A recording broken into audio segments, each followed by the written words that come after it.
The conversations that need to be had. Intuition by Max. For me, like, I don't want them to depend on me. I want them to start listening to them and say, oh, and provide them with the tool. So if you're stressed, maybe increase a bit of your vitamin C and stuff. If you're this, like, just providing the tools where they can heal themselves without having to depend on a system, without and allowing them to be and not having that label of normality or not based on, again, what everyone defines it with. Stephanie is a doctor of pharmacy turned independent spiritual scientist, entrepreneur, author, and public speaker. She aims to share health hacks to help humans heal and thrive. So I'm here with the amazing Stephanie El-Chakieh. El-Chakieh. There we go. And L is just easier. Stephanie L, there we go. And we just had some amazing conversations the other day, speaking about the way the world's going, but also how we can start making shifts in today's world with natural and modern science as well, like the combination of it. And the idea of this video series, what is going to come out on the YouTube, is generally to just dive deep and not really have a structure to it. That's just the way that I roll. I just do things like that, and just have interesting conversation with interesting individuals to expand my knowledge, but also anyone listening, and hopefully there's stuff that we can all take from these type of videos. So Stephanie is a pharmacist, and I'm not sure all of your background, but I know you're a pharmacist, and I know all the stuff you're amazing. And I know you've also written a book called See True, which is just behind her if you have a quick look. And she's just an incredible being, and when I connected with her, we had such great conversations that we just wanted to expand on it. And I've also noticed a lot of the research you're doing right now, so let's dive deep into some of the research you've been putting out, because I'm fascinated by it and I love to hear it. Thank you so much. Well, it's weird because life, so I'm a doctor of pharmacy, and life kind of drove me to start doing research intuitively. And what I mean by intuitively, like, that's why I call myself a spiritual scientist, because like I just flow. Like, now there was something that I wanted to figure out, and I don't understand, like, I'm not looking for an answer. Things are happening and I'm figuring out stuff, and I'm like, oh, last month I read about this, now I understand, the dot just connected. So I have different things that I want to heal and work on. Like, now I'm more focused on ADHD for the next couple of weeks. Then I'm gonna have like different things, a lot on mental health, because when you understand the biochemical, I have a different perspective of how I see health. Like, I think it's a combination of like work, like the stuff you do in terms of mindset, hypnosis, and all those things that you tap into, combined with some biochemical things that kind of support you in a way to help you thrive. So what are you missing? Maybe there's something in your environment that you're eating, you're touching your skin with, that you're even homes, like molds and stuff, that could impact and prevent you from healing or thriving. 100%. So when you say biochemical, do you mean things, because I know we were talking before about like your supplements and stuff like that, is that sort of what you mean to improve your immune system effectively? Correct. Okay. So like, I don't think we're there yet as a society, but no, not at all. We're getting there. No, but even like supplements, they have a frequency. So are you just needing that frequency, and we call it vitamin or supplement? So I speak about this in the See True book, where I tap into, but I don't think we're there yet. We don't have a category or a frequency level of, we have joule for calories and stuff, but we don't have that yet in terms of, okay, I'm missing that type of frequency, that's the supplement I need, because that's a specific frequency that right. You know what I mean? Right. So it's based on the frequency, not necessarily based on the name of the supplement. Is that what you're saying? That we're not there yet. Right. I think eventually on the future, that's where I would see things going. Like, that's like X hertz frequency. That's what you need, because you have like depression or something. But now we're more, oh, you need serotonin, or you need this, you need that. Yes. So I think it's going to evolve. I find it fascinating. But yeah, the biochemical is mostly like these, all the pathways. Like I look at the body in pathways, I really narrow it down. Yeah. Well, that's what it comes to. And I feel like, even just using pathways as an analogy, life is a pathway. The body is life, and the body is a pathway. Like, and there's so many links to it. And my favorite sort of healing and understanding is Chinese medicine. Absolutely love it, because it's based on like things like acupuncture. Do you know what I mean? Something in your foot can dictate something that's going on in your heart or your kidneys. That to me is like, why is this not had as much research as a lot of the modern sciences? I find it so fascinating, and I was even thinking of like taking up like potentially doing like some sort of Qigong practitioner or something like that, because I love Qigong. It's such a good practice. I don't know if you've done it. You do a lot of yoga. Honestly, you need to try it. I'll send you a video of it. Best thing I've ever done. I'm just standing there like in my living room, just moving the chi around your body. And I tell you what, you just feel so peaceful, because it's a combination of breathing and also just moving energy around your body. So like, wow. Obviously, you know, we have the energy around our body, our blood's constantly flowing, and if there's stagnant energy, then we need to clear that and make shifts of it. But I like what you're saying about the ADHD stuff as well, because my mum refused to ever get me tested, but they would have come back ADHD, dyslexic. Like I'm just not, I was never mentally capable at school. I just really wasn't. It was a massive struggle for me. I remember when I was I don't know, I was maybe 7 or 8. I wanted to start reading the next level up of books, but they wouldn't let me because I was just such a slow reader. Even now, I'm not the fastest reader. It still takes me a while. That's why my book is 124 pages, because I wanted it to be capable for someone like me that doesn't necessarily want to sit there with like a 350 page book and be like, right, I need this information, but they still want the information, if that makes sense. So I just sort of cut out all the BS as much as possible and just said, this is my point, this is why, this is how. That was sort of the whole reason with it. Cool. But the ADHD stuff, there's so many things now, especially with like all the drugs that are out there, which are just dulling people down. And I literally watched friends of mine at school that had ADHD and they would prescribe like Adderall or something like that, and they literally went from to that, and it was literally just killing their brain cells. And I'm like, what is going on here? I don't know too much about it, but what's sort of your experience with ADHD, and what are you sort of finding out right now? I mean, I was taking drugs. Right. So I don't only have the background of a pharmacist. I was taking Vyvanse. I had binge eating disorder, and when I went to see the doctor, he's like, you have ADHD, like that's almost guaranteed. It's probably why we vibe so well. And you're like, he's like, you may be overcompensated, because I had good grades. So he's like, you probably overcompensated and were able to manage and stuff like that. So he started the drug, which helped me. So I don't want to put people in a category like, oh, it's really bad to take it. Like some people will need it, and it's like just the ability to offer something else. So I was able to stop it, but just like it's an addictive drug. So there's steps, but it could be dangerous.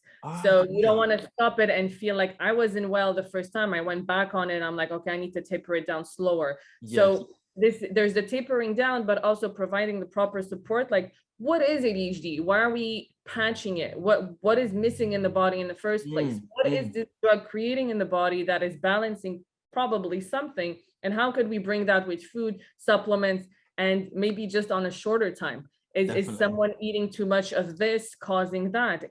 So looking at it really in more of a holistic way. And love that. So that's where I'm at. Like I'm creating more of a protocol and guidelines, but I really dive deep into details, and I'm trying to, because it's very scientific. So I'm like, how do I bring this for the general population? Because I speak about like ENSP3 receptor, and you're like, what? Everyone's like, what are you talking about? So I need to kind of translate this to explain, because I think people like to know why. And like having that kind of brief explanation of why you need to do something provides them more of it motivates them more. It's like, oh, if I do this, this is going to happen, rather than just like telling people take the drug kind of thing. Yes. Well, I've been having conversations with people recently and saying we live in a society where we all want a quick fix. Do you know what I mean? Like if someone wants, myself as an example, years ago, if I wanted confidence, I'd take cocaine. If I wanted to stop thinking about stuff, I'd drink alcohol. So not necessarily the prescription drugs, it was more the hard drugs for me. And it was to numb something, to get rid of something, the anxiety that was there. Cocaine gave me complete confidence, and I could have, and I would be talking, like I talk fast as is, but I would be talking at 1,000,000 miles an hour, talking about absolutely nothing. Doesn't really make any sense, but people would assume that I was a confident person. As soon as I got home and it wore off, I'd be the shyest, most quiet person ever, because I just didn't want to talk to people. I didn't know how to talk to people. I didn't know how to conversate with people. And I feel like cause I've had those conversations, and at the end of the day, healing isn't actually easy, because it's not. Do you know what I mean? And that's the difficult thing. Like marketing to sell a pill that solves a problem, whether it does, whether it doesn't, if you can market a pill that solves a problem, it's very easy because all you have to do is and take the pill. Versus imagine like going or marketing something like ayahuasca, which I don't always recommend for everyone. But marketing something like that is you're literally going to be throwing up and going to the toilet like you do, like your body is just full of liquid, you do not have any solids in you, put it in the nicest way. You're going to experience possibly the worst fear of your life, and not just experience like, oh, it's going to be scary, like mine was pure trauma. And all these things will happen. Obviously the pill that's going to numb the pain is going to be a much easier approach to buy because it's one and done sort of thing. I have two things to say about that. First, like, I think the system, and that's what bothers me, it's like if you go see someone with trust, doctor, or they provide you with the one pill. So the issue is not only like no one told me that I could do something else. They didn't know. True, very true. We blame it on the consumer, but there's also the whole system that was made that way to like, you have that, take that. That's how I was trained. So there's something wrong, in my opinion, in how we provide solutions to patients too in a medical system. You have Adhd, the guideline says to take these drugs. So it's going to give these drugs. And obviously someone that's vulnerable coming from a place of need of help is going to take that. They're like, oh, I have the solution. So we're blaming everything on them, but I don't think this is sustainable because what we're seeing, and I'm seeing it a lot, and I lived it personally, the system failed me. So when it starts failing, people are like, okay, I don't want the quick fix anymore. I want something that works. Because the quick fix doesn't work.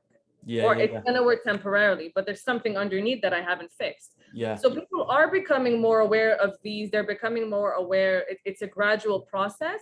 And what part of what I want to do is like provide these hacks or these solutions, or hey, you could take some supplements and you lose weight. Like I put salt in my coffee. There's things that I had to like put down everything that I've learned and thought was real. And I'm like, something's not making sense. Why am I not being able to lose weight? Or why do I still have binge eating? What am I lacking? There's mental, but there's something else too that I'm 100%. So this is where when you combine it and you work, I strongly believe in a combination. I don't think you could just have a supplement and it's going to heal you. Totally agree. It could, but it's not going to do the best effect.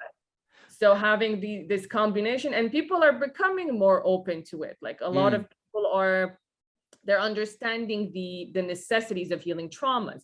They're understanding that, like, so I think it's more of a global mindset rather like, yes, there's the quick fix, but there's also like, it's an easy marketing strategy, but it's failing a lot of people. I couldn't agree more. And that's why, like, I want to do something like, and I want to open people up to that understanding, to say, look, it's not actually your fault. Do you know what I mean? It's like someone that's born into an abusive family. It's like, it's not your fault. You've been born into it. It's, you like, I understand why you're depressed and anxious. I totally understand it. But I speak about this in the book, about like that. Love that. The ways. Stop blaming and just understand where you come from, the belief system. Like I grew up in a family of XYZ. Like I don't blame it, but becoming more aware is the first step. It's going to help you get to another level. 100%. And I'm just going to do a little analogy that I always like to work with when I work with clients, and say, like, if you're playing blackjack or something, and I'll give you the choice of the hand. Have you played blackjack before? Yes. Yeah. So obviously you've got to reach 21. Which hand do you want? This one or this one? I'll take this one. This one, yeah? Yeah. Okay, cool. You got a 2 and a 3. I got a king and an ace. So that, like, it wasn't to do with like, it was just the luck of the draw. Do you know what I mean? Like, you could have chosen that one, you just unfortunately didn't. And that's sort of like you've just got to play the hand you're dealt with. And do you know what I mean? Like, some people do have it worse, and I'm not saying they don't, because some people really do. And like I always use myself as an example, and I'm so grateful that I've actually been through so much stuff, because I actually, like, I'm not just talking at it from like a book smarts point of view. I'm talking at it from like an experience. And I feel like so many people want to go, and so many people said to me, well, and I've made videos before, and like, well, you clearly don't have anxiety then. And I'm like, no, I don't anymore. I was like, I used to. And And then I was meditating the other day, and it really came to me that someone who's just got out of that mentality of the depression and anxiety, they cannot actually relate to someone anymore that has it. And they will say, and I feel like, and everyone I believe goes through this, I've sort of found like a process of what happens when people start to heal.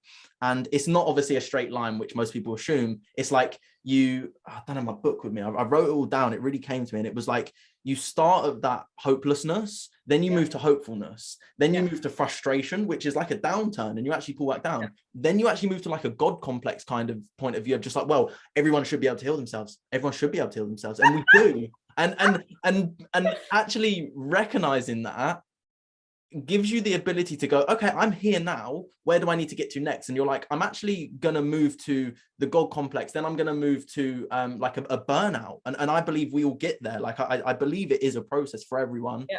It doesn't necessarily last as long for everyone. Some people, it could last a few days, a few weeks, a few months. It really is dependent on the person. And kind of like you said, it's not just mental, it's physical as well. And it's kind of like, how do you actually live a happy life? You can't just be financially successful. You can't just be spiritually successful. You can't just be mentally successful. I feel like it's a balance of all of them. Everything. Relationship, work, people, environment, family, food. It's a lot of work. It really is. Once you get there, or you're close, because you'll never, I don't think you could maybe get the... There's not an end destination, I think. Exactly. But the journey is like, you don't want to go back. Yeah. Like when you start feeling that, you're like, wow, where was I? And the way you see things after, like when something hits you, when you're in that state, you're like, I know I'll be okay. Because you got that confidence of build up. Yeah. And you're like, okay, that's just another challenge. And I know I will be stronger after that. You don't have that, you don't necessarily crash. Sometimes it could be very hard, but you don't necessarily crash in a way where you reach that, I think, level of massive hopelessness and loss. You gain that little confidence in who you can, what you can do, how you can change, how you can evolve, getting the proper tool, reaching out again. You're like, okay, that helped me. How do I get that again? And definitely. So Definitely. And that's sort of what it brought me to. The understanding was that when you go from hopelessness to hopefulness, even though you go down to frustration, you're not, your base level of frustration is actually higher than the original hopelessness. Exactly. Do you know what I mean? So every sort of step that you make, it's always like a little. Yeah. It's kind of like looking at, like, the way I always explain it is like a stock graph, or like a crypto chart or something like that, some sort of trading chart. And it is like, it's constantly an upward trend, but that doesn't mean that it's gonna go, and it isn't gonna have a big hit, because some days it does. Do you know what I mean? And then some days you look at your account and you're like, I'm gonna turn that off. But that's I feel like it's an important understanding for a lot of people to get to say, healing, and especially finding people like yourself, do you know what I mean? And just listening, because I wanted to make, I really want to dive into and make some more stuff about, like, really just filming my life to say, look, I still get pissed off and frustrated. I still get upset. I still get worried. And like I say to people, I have no inch of anxiety in my body, not an inch at all. Years ago, I used to be anxiety. I used to be anxiety. That was it. Like, Definition. Like Max and anxiety were one. Do you know what I mean? It was Max-iety, I don't know. But now I set no inch of anxiety, but I still get worried. I do. Like, I still get nervous. Do you know what I mean? If I go on a date, I'm still a bit nervous. I'm not You're still a human. Yeah, exactly. People think they become inhuman, but you're still a human. And I think it's part of just not letting it control you, but rather like being able to manage and find solutions. Definitely. Like I like I said, my dad was hospitalized. I'm more of an introvert. My mom was with me, and when the second I came to my new place, she left, I crashed. Wow. Cried for like 20 minutes nonstop. I was like, I'm like, okay, I'm going to walk for the beach now. Like, I let it go. You just like, instead of repressing the emotion, like now I dive into it. I'm like, okay, it needs to come out. There's a lot of pain, there's a lot of stress, so I dive into it. I let it come. And then I'm like, I know I'm going to do something that's going to help me. And then I know it's a process, because it's not like 5 minutes after I'm okay. Because then like it loses, like, emotions I find it beautiful. People don't like it. But once you start, like, it's a different way of navigating through it. Yeah. Letting it live too, and like diving into it. And it's like, I'll be fine. It's okay. It's part of life. Yeah, but like you said, it's experiencing the emotion. Do you know what I mean? We're here on planet Earth, regardless of what people believe. I personally believe we chose to incarnate as the body we are. I personally do believe that. And the lessons we go through in life are going to be sort of necessary. Yeah, they're necessary to better us as an individual. And Yes. I do believe, like, I don't personally believe in God. I believe in the universe. That's my belief. And I believe that the universe knows that we're strong enough as an individual to go through what we're going to go through, regardless of what it is. And at that moment in time, we may not feel like we have the capability. And it is that why me mentality, which I understand. I've been there. I totally get it. But I had a breakthrough with what you said, actually, in the emotional side of things, like let yourself feel it. When my ex broke up with me, I was devastated, absolutely devastated. And I was just distraught. I was just upset. And then she did something and it really made me so frustrated and angry. And I'm the most chilled person you'll ever meet. And I hadn't been so angry in such a long time that I needed to vent it out, and then break down crying. Yeah. And I sat and meditated before I started venting, because I was like, no, I'm going to chill. I'm going to relax. I'm going to let it go. And I sat there for about an hour and a half meditating. And I literally, my conclusion of the meditation was, nope, I want to be angry. I was like, I want to be angry. I was like, I actually do. And people see, like, probably someone like yourself, you're from what I know about you, you're a very chill person. I can't imagine you being angry, but it's still an emotion. And if someone like punches you in the face, I'm sure you're going to be mad at it. You're not going to go, yeah, go on in, and again. Do you know what I mean? Like I believe, like, turn the other cheek. You don't have boundaries. Exactly. I think the difference is, if I'm angry, I'm not going to start destroying my home. Yes, I'm gonna sit down and I'll be like, I want to write. You're gonna write and swear and scratch the paper. Yeah, I'll do so, or I'll go work out, like something like the way I express it, or I will like literally want to have a conversation with someone, even if they don't want to, because I need it and I need them to listen to me. Yes. And so I will still, I just don't express it in a toxic way. 100%. That's the beauty. Yeah, it's hard. So did you used to feel like throwing everything out? Did you used to express it in a toxic way? Yes. Oh, you did? Me? Yes. So yeah, I did actually. But in fairness, so I admit it. I was very like, I was the kind of bubble person where I would keep everything in and explode. Yes. Yeah. No, when it exploded, it didn't explode in a very pretty way.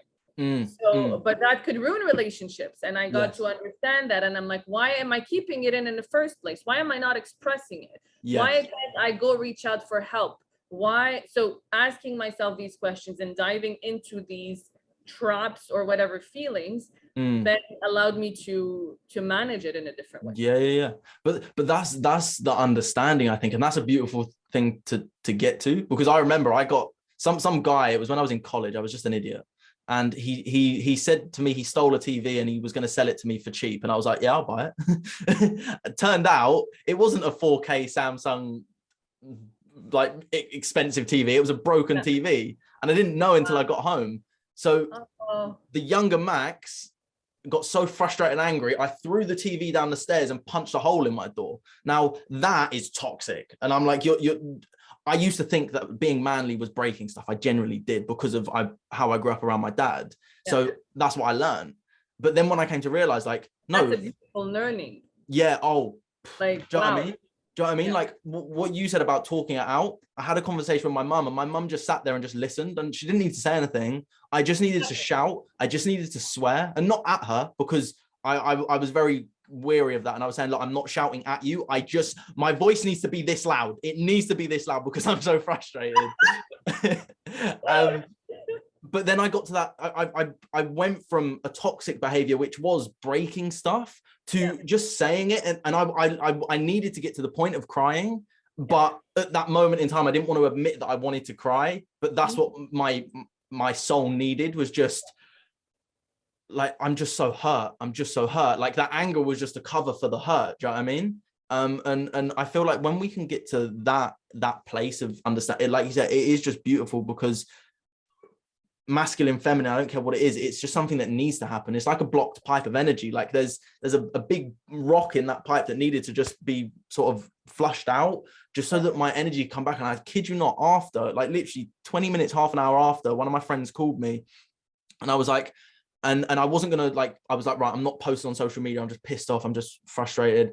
And I ended up, I was like, no, that gave me a post for that evening. I just wrote exactly what happened, how I felt, what I experienced, and the emotion I was experiencing. And it just, it actually gave me a whole new perspective, that whole situation. And like we said about, we go through things that actually serve us eventually. And we may not see it at the moment in time, but it really is a way to learn to heal.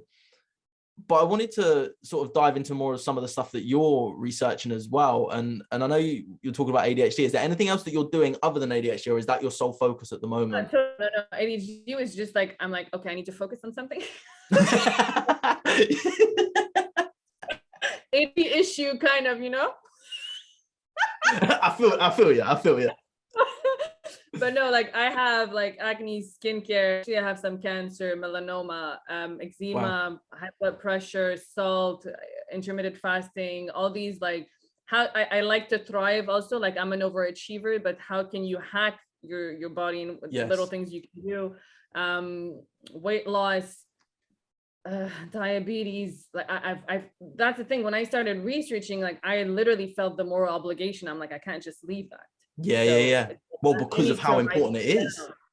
It's like I could, and literally now, like cold sores, for example, the protocol and the guidelines in the medical traditional world says you take like Valtrex, or you take these drugs, these antivirals. Now I'm like, you take lysine and amino acid and take some zinc for a couple of days, and that's it.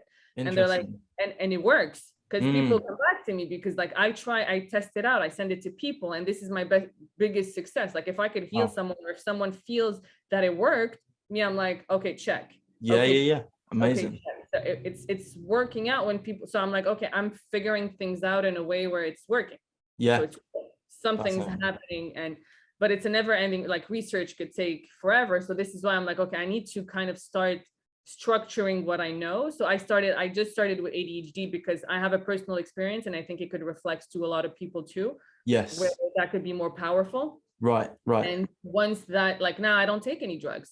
Amazing. And the anxiety of like, oh, did I miss my drug? I'm not going to be functional. I'm not going to, like, just that is just like not even, now I take supplements intuitively. So there's a certain portion of like, depending on where you are, depending on the imbalance of one's body, at a certain point, you might need it you need to take it for 3-6 months, a year. And then just, okay, when you need, take this. If you have this, take that. And if you have that, take that. So now I'm like, this morning I took zinc and something else, and then tomorrow I might not take those. It really depends. And the like, you don't eat necessarily the same thing every day. You don't live the same things every day. I don't think you need exactly the same thing structure. This is where like the medical pharmaceuticals, like you can't take a drug every day. My dad's having a low blood pressure now because things changed. So he didn't adapt to the environmental change. So this is, which becomes hard, but which makes you understand the necessity of listening to you again. And like, how am I feeling? Why am I feeling? And it goes, emotions are also guidance, feelings. Yes, yeah, definitely. So tapping into all of that, it's hard to structure and to provide people with some understanding and real tools. But I'm working on that. I love that. And you said about the environment, and I'm sure you've read about, have you read Bruce Lipton's book, Biology of Belief? I haven't read it, but I know him. Yeah. So he did a study basically, and I think we spoke about this before about maybe this study, I'm not sure, but I just wanted to put it out there to people. And I did make another video on it. So if anyone's watching this, I'll see if I can find the video and just click the card that's in this video somewhere. But it was a study that he did where he changed the environment on the, he took a cell, and he basically, and from what I know about cells, I'm not a cellular biologist, but from what I know from reading his research, was he took one cell and I believe it was in every 10 to 8 hours, 8 to 10 hours or something, it would divide and double or something like that. And by the end of, I believe it was a week, he was left with 30,000 identical cells because it was from the original cell. He put 10,000 cells in one petri dish, 10,000 another, 10,000 another. So there's 3 separate petri dishes, all of a slightly different controlled environment. And the cells then changed based on the environment. One changed to a fat cell, one changed to a muscle cell, one changed to a bone cell. And it was all based on the environment because the cell was identical. And he was talking about that, but then And then I started reading about Joe Dispenza's stuff about talking, but also the perception on the environment has a massive impact on it. Yeah. So then it is what you're saying, which that's why I think I resonate with your work so much, is because you're also doing the mind stuff, which is the perception on the environment, but then you're also putting what's going into your environment. Do you know what I mean? You can think, oh, I'm great, I feel amazing, I feel so healthy, but you can't then go and eat 10 cheeseburgers and expect to be healthy. Do you know what I mean? So it is like, it is the conglomerate of both, I suppose, that creates. Hard. Yeah, it's hard because really it's a bit contradicting. Like if I eat a processed food, it's not going to impact me because I believe that nothing can impact me. Yes. But to a certain extent, this could be true. Yes. To a certain extent. But if you're, depending on the imbalances and how you treated your body in the first place too, if you're not listening to your body, you eat processed food, you're not well, and you're like, no, it doesn't affect me, that's not it. That's being blinded by something that could possibly 100%. So it's having like but at the same time, it's a very difficult topic. Like, for example, I used to be able to, processed food was not good for me. Right. Like it would either erupt on my face and stuff like that. Once I healed a good portion of my environment, my supplements, the food and everything, now I could have a piece of processed food and I'll be fine. Yeah. Love that. So it depends on how balanced you are and having the belief that you could change it. But just a belief without, like, just sitting there and believing is not going to make, we're not there yet in a society. So, like just sitting there and believing that you're going to appear food in front of you, it's like, but this is where like the limitation, if you don't execute, same thing with manifestation, same thing with all these changes. If you don't, you're like, I'm going to heal, and you just look at the wall and you don't think and you don't question and you don't dive and you don't go look for resources, you don't buy books, you don't, this is where 100%. It's like you have a control. Yes, the environment does impact you, but are you aware of what? Are you able to tap into it? Are you taking the resources to change that? Yeah. No, I love that because I've been listening to, I can't remember what the name of the book is. It's Greg Braden's, one of his new books is called The Spontaneous Healing of Belief. And it is incredible. And I love Greg Braden's stuff. I'm not sure how familiar you are with his stuff, but I know him. His work fascinates the hell out of me because also like I totally believe what you just said. And I used to think it was literally like, I quit my job, I quit my plumbing course. And I was so convinced that I was going to become a millionaire trader in a couple of months that I just stopped doing everything and put all my focus into that and end up losing all my money. And I was so sure of it. So I was like, but I was told that my belief matters and that's all that counts. And I was in that hopefulness, but so hopeful, but also it was the best thing that never happened. And that's another story that I like to explain to people is, well, just because you want it doesn't mean it's right for you to have right now. Exactly. Do you know what I mean? Like for example, take your because you had bad acne, didn't you? Yeah. But then you solved that, so now you can help people. So it's like, was the acne ever bad? No, the acne literally solved so many people. It guided my whole research. Yeah. I tried all the supplements, like I'm a bit bad. My mom was traumatized because like she saw the bag that I had when she's like, how much money did you spend? I'm like, I don't know. I just needed to figure things out. You're like, hold on, let me check. Oh no, I don't want to look.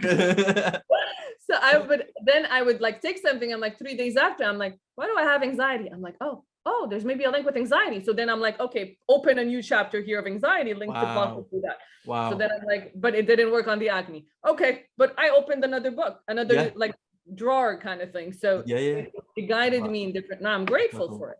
Yeah. No, that's so cool. That's so cool. Because also with like Greg Braden's stuff, he talks about the ancient mysticism, and I totally agree with all of it. Do you know what I mean? Like he was talking about how, and what I was listening to today in the book, he was talking about, I can't remember what they call it. They called it before, but now they call it remote viewing. That's when like the studies would research it, and they use remote viewing. But this tribe in somewhere, I believe somewhere in America, don't quote me on that because I'm not sure exactly where it was. They learned from this lady who'd never left her area where she lived. They'd learned about Jesus, or they'd learned about God from this one specific lady, that people that went there, they were like, how the hell do you know that? She's never left like the area. And she's got like everyone knows that she's never left the area. She was effectively saying that she was in two places at once. And I'm like, but how is that possible? How is that actually possible? And I truly believe when you have such a strong belief, which doesn't just like that takes years to develop. I really believe that does take years to develop. Yeah, continue. But because like I think it's very possible. Myself right now, I'm not at that stage. I'm not, and it takes time. It takes time. You nailed it.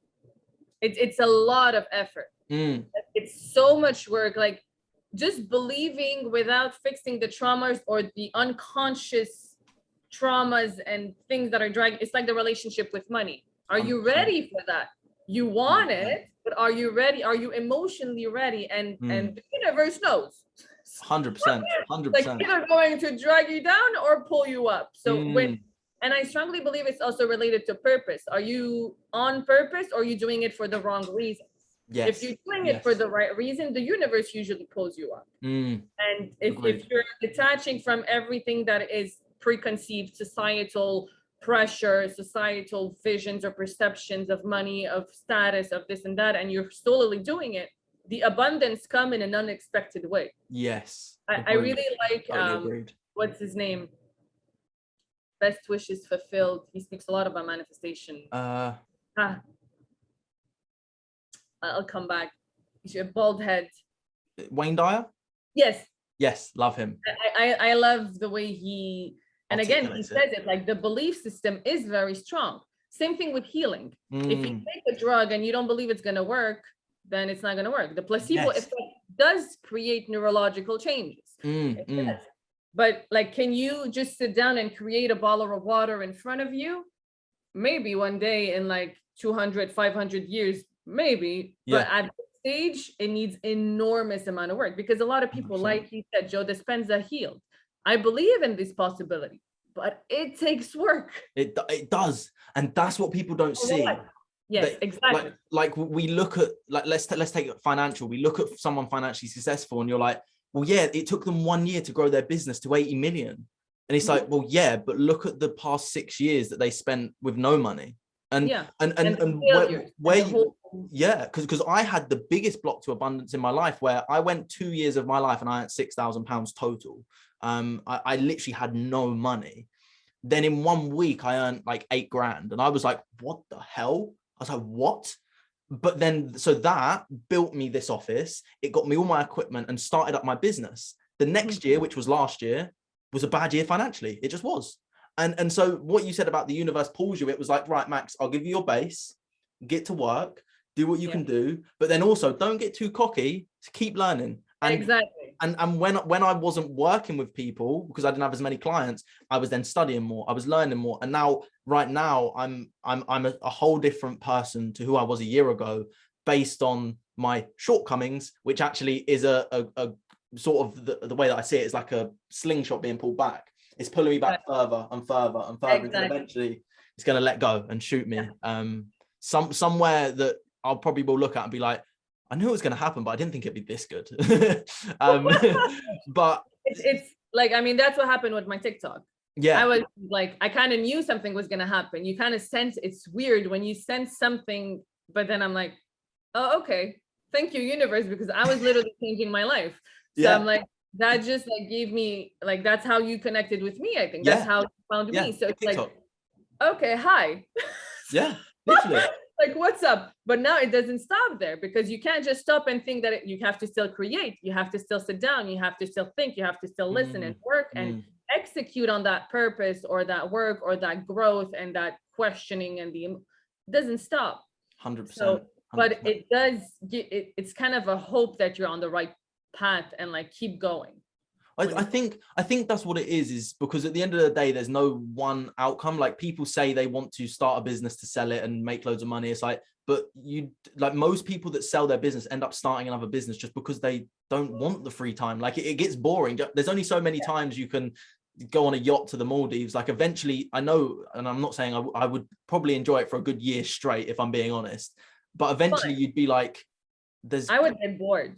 Yeah, I would. I really would. Like, I love working. I love creating. I love connecting. I love helping. So, okay, give me the amount of money that you want. I'm still going to build businesses with it. 100%. Like, even if I won the lottery, I'd still do what I'm doing today. I just do it on a bigger scale. Exactly.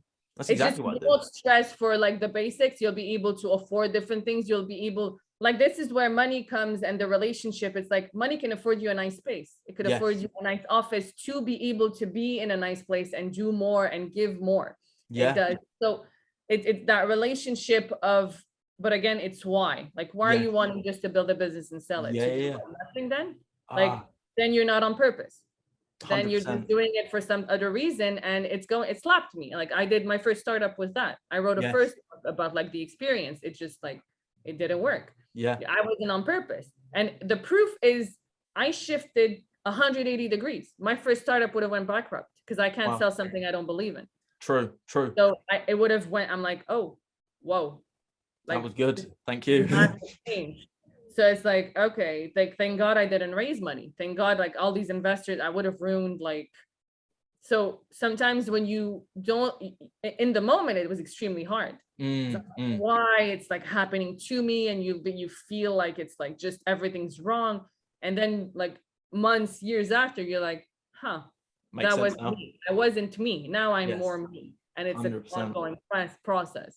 And you can, like, I can even just see it. Like it's so effortless for you to be you, like the stuff that you do, just like, and that's where I feel like one needs to get to. My honest opinion is, if you can just be you, like you're not turning up to work going, yes, so and you're just putting on a voice, you're putting on a person, you're typing, and you know, people like they make jokes about as per my last email, which is basically a middle finger saying, read the question, idiot. Like just be you. Do you know what I mean? Like I'm the least corporate person ever.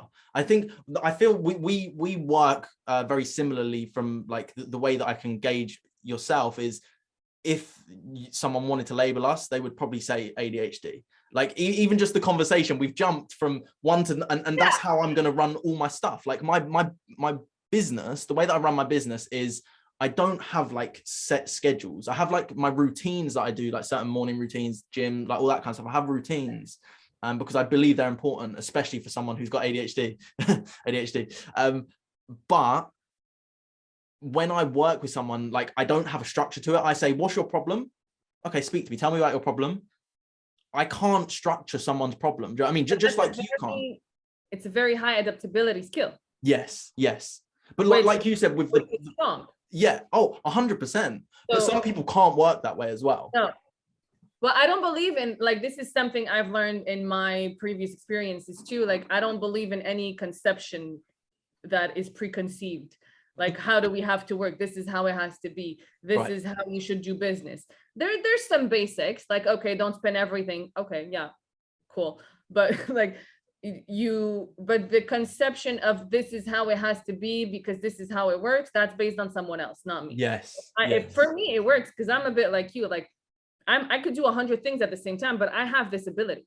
Yes. And people would look at me and they're like, you're so unfocused. I'm like, I can do it. Like, I don't even know how I wrote 2 books in a year. I don't know, but I made it happen. You know, like someone would tell me, no, it's impossible. So if I would have believed them, I would have sat down and say, oh, it's impossible. It's true. Yeah. I'm like, I'm not going to listen to you. I was able to publish 2 books. Yeah. And so what's up with like, so these preconceived, but that's also hard because like sometimes it comes from someone you trust. Sometimes it comes from someone with status. Sometimes it comes from someone you love. Yeah. And you're like, I have to not believe it without ruining the relationship because I care about the person. So it's the growth process is not, that's where it's not always easy because it leads to all these things that you have to figure out and let yourself be. And as you said, being authentic is, like, for me, the biggest word of being authentic is like freedom. Oh, I'm completely agree with you. Like, completely agree. Like, that's why you like again, we vibe on that as well, because freedom is everything for me. Being by the beach for you is just the same for me. Like I've got, in the winter, I don't go on it, but in the summer I go on my paddleboard on the ocean, and I don't know what it is, but it's just the fact that if I wanted to, I could keep going. I could just keep going into the sea for as long as I want. And I get quite far out and I'm like, I should probably go back now. but it's that freedom of just like, I can go anywhere I want, absolutely anywhere. It's a big drive for me. Hurt my arms, but I'm just standing up, just falling in.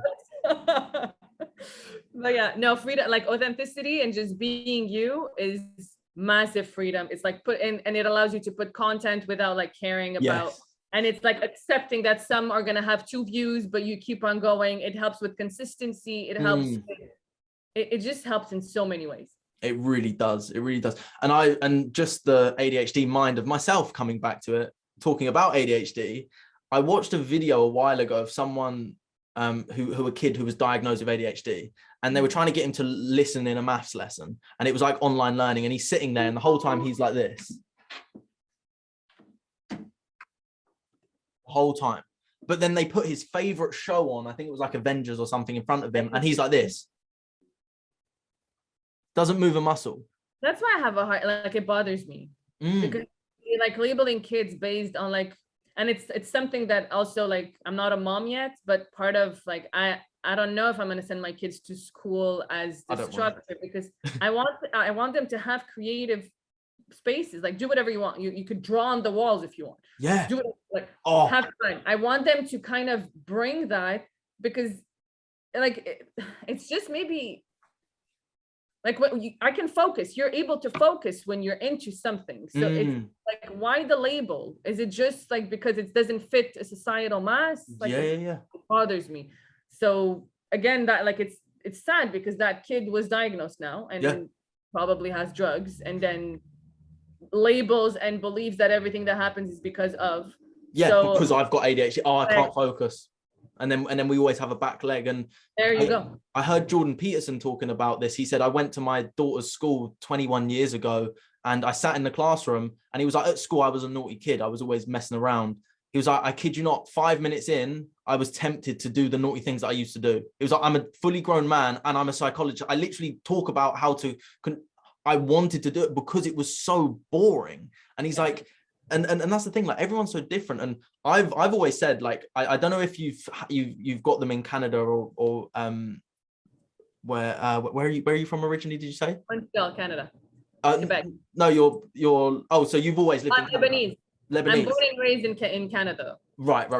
I'm not sure if it is in Canada, but there's something in the UK called forest schools, and it's about allowing the kid to basically choose their learning. So basically, let's say they pick up a leaf, you teach them like about is it chemistry, I believe, like about chemistry, was it biology? Like, like if they looked at like a hut, you would teach them mathematics by showing, oh, this is how you measure the height, this is how you measure the depth. That's so cool. I'm all for that. I personally, I've always said I would be I don't think I'd send my kids to school, because private schools, I mean, the way they end up is, I know people who have been private schools, most of them were drug dealers, most of them were nightmares. I then know people, and I was at a public school, and I don't necessarily say they're bad, but from what I currently know is I feel that there's much more effective ways to really teach a kid.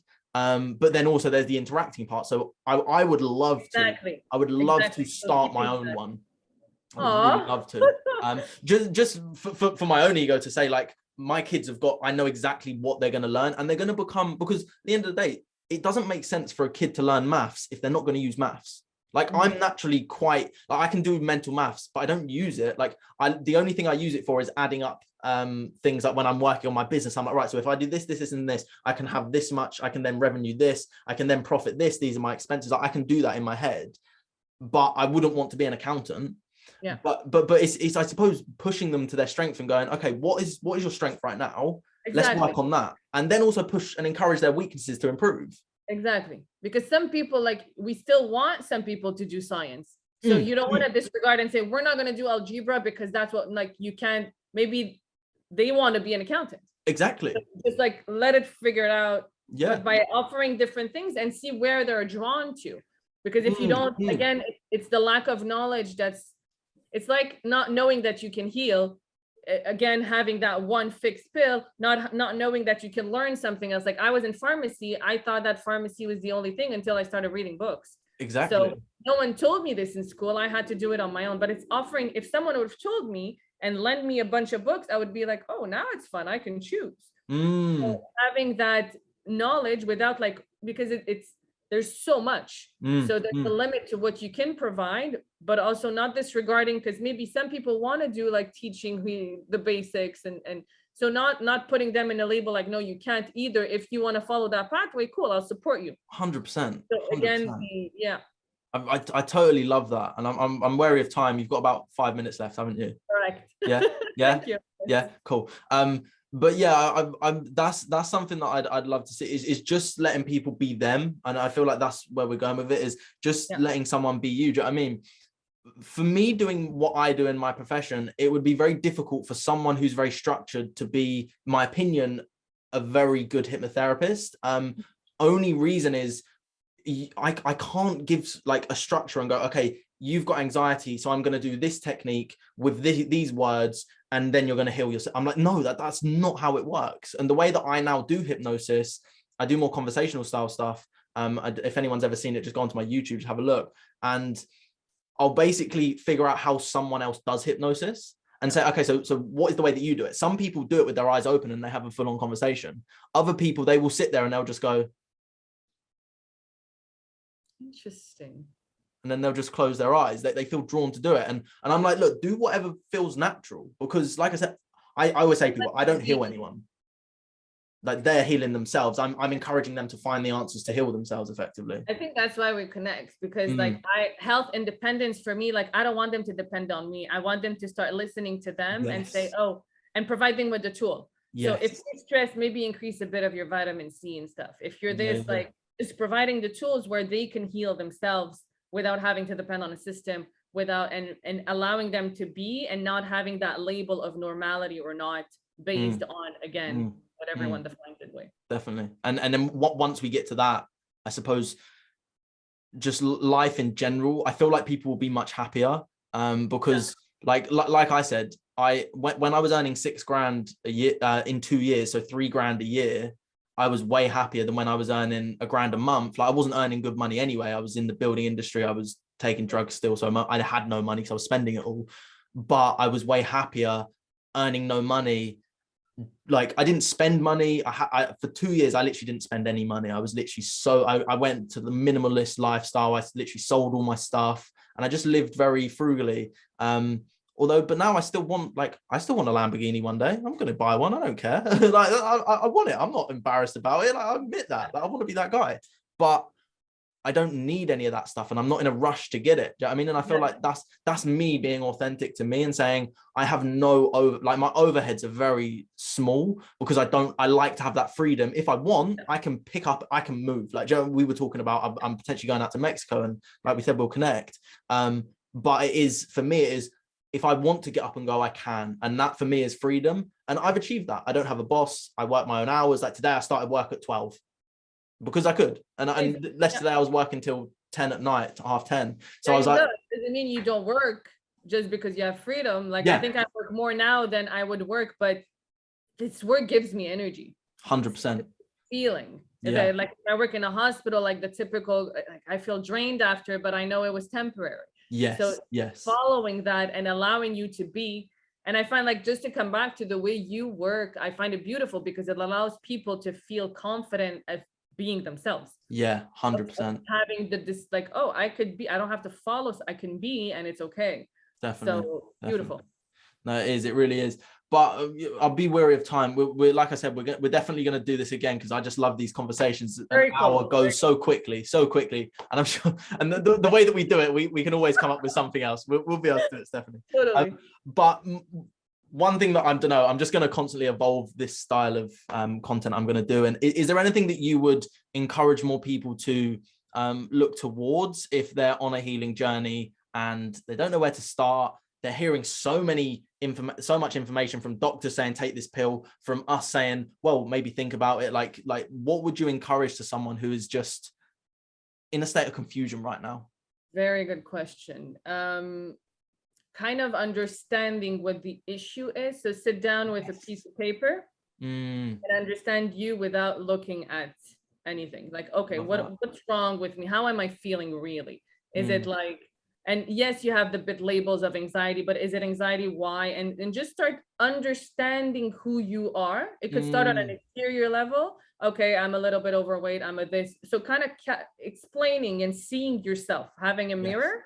So then you could start looking for the right solutions for that. Because if you don't look at yourself and you're like, you go with the marketing, like this will heal you. Yeah, but this healing may not be the right healing for me.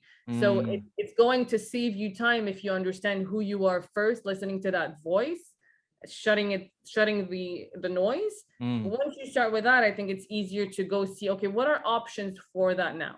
Yes. Yes. So I think that would be the first. Awareness. I love that. Yeah. And like I say, with my mind just going everywhere, that question just completely came random to me, but that's what I'm going to use now at the end of every time I speak to someone, is just like, because for me, when you're in a state of confusion, I saw someone, I will be very wary with your time, but I saw I can't remember who it was, a very spiritual leader, and someone was saying, I think it was Lewis Howes, said to him, what would you say to someone who's confused? And he just goes, he's sitting there, Indian guy, he's just like, well, what I would say is you should be blessed that you're confused. Some people aren't even in a state of confusion. They're just living every day, just like the equivalent of like that 9-to-5 lifestyle of just, they don't even know that there's anything different. He was like, at least confusion, there's something different. Yeah. Beautiful. Yeah. No, I love it. I love it. Well, Stephanie, blessed to speak to you as always. You're an amazing being. I absolutely love you. So much. But we definitely need to do this again.